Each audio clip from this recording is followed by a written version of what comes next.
Welcome back to the Deep Dive. We're here to take your sources, all the articles, the notes, the analysis, and really just distill it all into one narrative that Yeah. gets you up to speed. Right.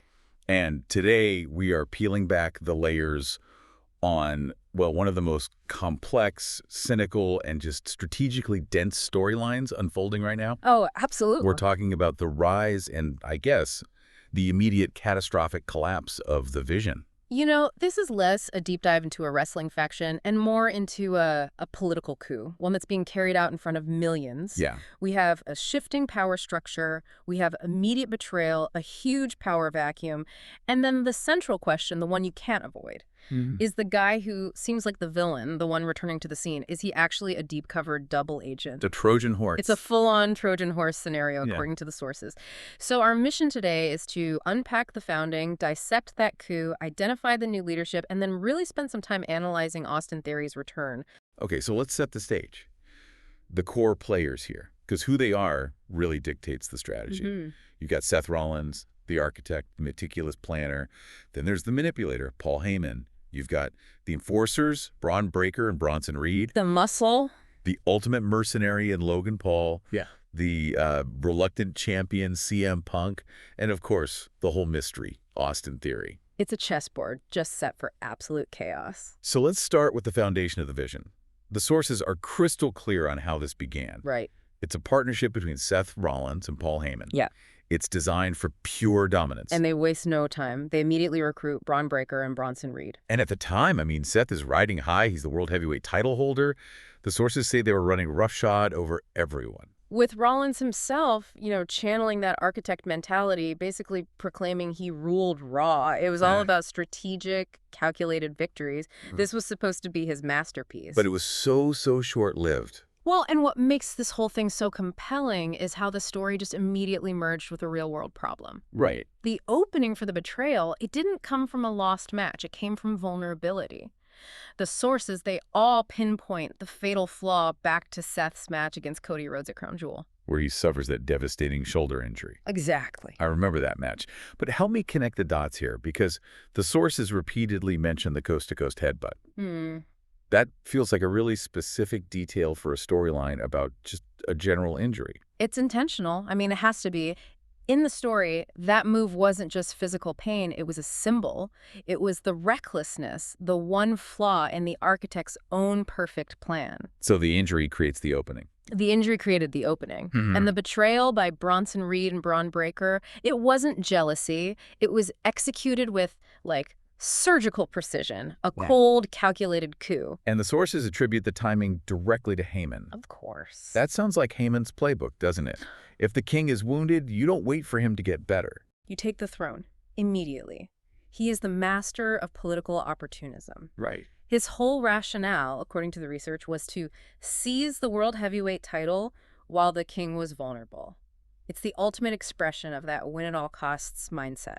So you get the injured architect out of the way, vacate the title, and then just grab it in the chaos that follows. Precisely. And that chaos, it leads directly to the tournament. It culminates on Saturday night's main event, November 1st, with CM Punk beating Jey Uso. Oh. And just like that, he's the new champion. That one event completely inverts the power structure. Now Heyman's new vision is chasing the established, if controversial, champion. So the fallout immediately sets up this new internal dynamic. And it's one defined by entitlement. Entitlement, how so? Braun Breaker. He truly believes he was the one chosen by the group. He's the one who physically took Seth out. So he sees himself as the rightful successor. The champion in waiting, and he feels completely robbed by Punk's tournament win. That's the new engine for the Vision. Breaker's relentless chase for a belt he thinks is his. And that chase is leading to their big match, Breaker versus CM Punk, on Monday Night Raw, January 5th, 2026. And the sources are pretty bold with their predictions on this one. Oh, they are. The prediction is explicit. This will not be a clean match. Of course not. The story is set up for Heyman to make sure Breaker wins, so that means you should expect Bronson Reed to get involved and their newest acquisition. Which just confirms the vision under Heyman is it's not about legitimacy anymore. It's a results-driven, cynical machine. And that newest acquisition is where the transactional nature of the group really comes into focus. We're talking about Logan Paul. The pretty boy, the egotist, and maybe the most important label, the ultimate mercenary. He's a walking business proposition. Paul aligns with the vision not because he believes in it, but because they have the infrastructure, the manpower to get him gold. It's a temporary alliance built on mutual cynicism. Exactly. And his method for winning is crucial. He relies on those brass knuckles. And that detail, it just underscores the entire shift in the group's character. Under Rollins, it was about calculated risk. It was strategic planning. Yeah. Under Heyman, it's blunt force and just, outright cheating. Paul will kiss whichever ass gets him the gold. It confirms this new regime is purely transactional, results only. Okay, so now we get into the part that turns this from a revenge plot into like a high-level espionage thriller. Right, the ghost. The Ghost. Yeah. For weeks, the Vision was being helped by a figure in all black. But the message he was sending couldn't have been clearer. No. This masked man was using Seth's signature move, the Stomp, to get wins for the faction. That is the single most important plot point in this entire story. Why that move? It's cinematic poetry or maybe cinematic insult. It immediately raises the specter of Rollins, the deposed king, and we can trace his first big appearance back at Survivor Series, War Games in November. He scales the cage, hits a massive stomp on CM Punk. And that single action, the sources emphasize, directly allows Braun Breaker to get the pin, solidifying Breaker as the #1 contender.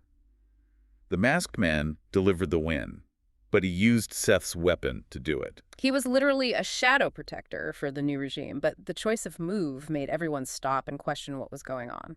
The announcers were losing their minds. Michael Cole's reaction was exactly what the narrative needed. The sources say he was livid, basically asking, how dare he use the stomp when Seth is at home in a sling recovering? It was seen as the ultimate disrespect. It was. So who was this ghost?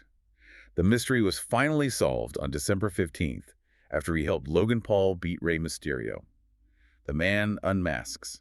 And it's Austin Theory, back on TV after months away. And this wasn't just a simple return, was it? Not at all. The sources highlight a complete repackage. New demeanor, new attire pants, wrestling boots. It's a very conscious effort to shed his old look. That's important. It signals a new strategic role, distancing himself from, being Vince's captain's pick. He's a fresh slate, but he's operating under a very old, very distinct move. Which brings us to the pure strategic analysis, the real heart of this deep dive. Right. You have Austin Theory, the former disciple, using the stomp, while his mentor, the architect, is out injured. So is this an homage, or is it the ultimate betrayal? And that duality is why you have to look at this so closely. The stomp isn't just a move. It's a piece of who Seth Rollins is. Using it could be a massive slap in the face, a student stealing his master's technique to help the master's enemies. But you have to look back at their history, right? The mentor-disciple days in 2020. Exactly. If Theory is deep down loyal to Seth, this could be a signal. It's an undeniable marker saying, I am Seth's man, and I am here for a reason. I see that. If he wanted to just mock Seth, he'd create his own move. Of course. But by using the stomp, he makes sure that every single fan, and more importantly, Seth himself, knows exactly who is interfering. Which is where the central theory really gains traction. Is Austin Theory a Trojan horse? Is he the loyal soldier that Seth Rollins planted to gather intel and eventually start the revolt? We have to validate this with history, though. And our sources give us the perfect parallel. The Randy Orton-Bray Wyatt family story from 2016-2017. Oh, that's a fantastic comparison. Orton embedded himself for months. He played the loyal disciple. He even won the tag belts with them, all while planning to blow up the family from the inside. The commitment for that kind of deep cover work is incredible.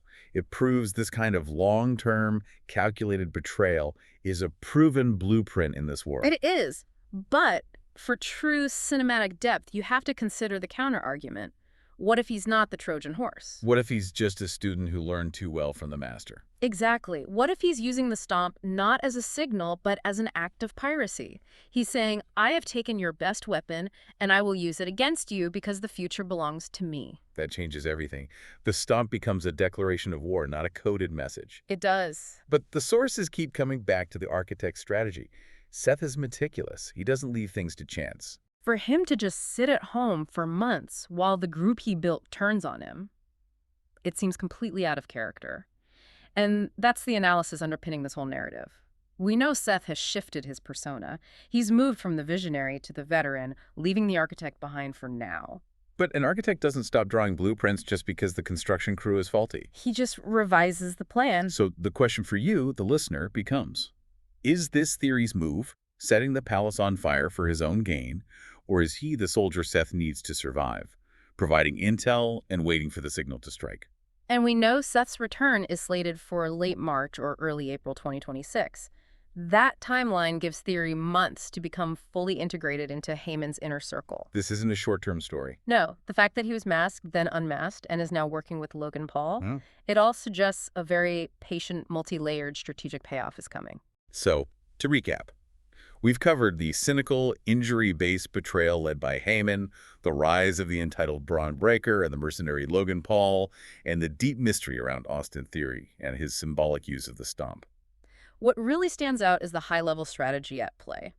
The sources insist that even while injured, the original architect may be executing his plan through a proxy. And the stomp is the key. The stomp is the key. It forces everyone, especially Seth, to keep watching Theory. It ensures the focus stays on him, which is exactly what a deep cover agent wants, to be visible but misunderstood. And this brings us to that final provocative thought from the sources.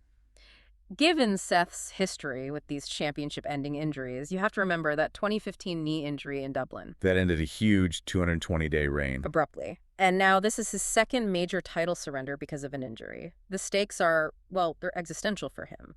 Does the architect truly have one more blueprint left to execute with his Trojan horse? Or has the game just passed him by? Has it passed him by, forcing him to accept that his methods and his former student are now working for the enemy? That's the strategic gamble you should be thinking about ahead of what's coming next. Food for thought indeed. That's all the time we have for this deep dive. Thank you for joining us.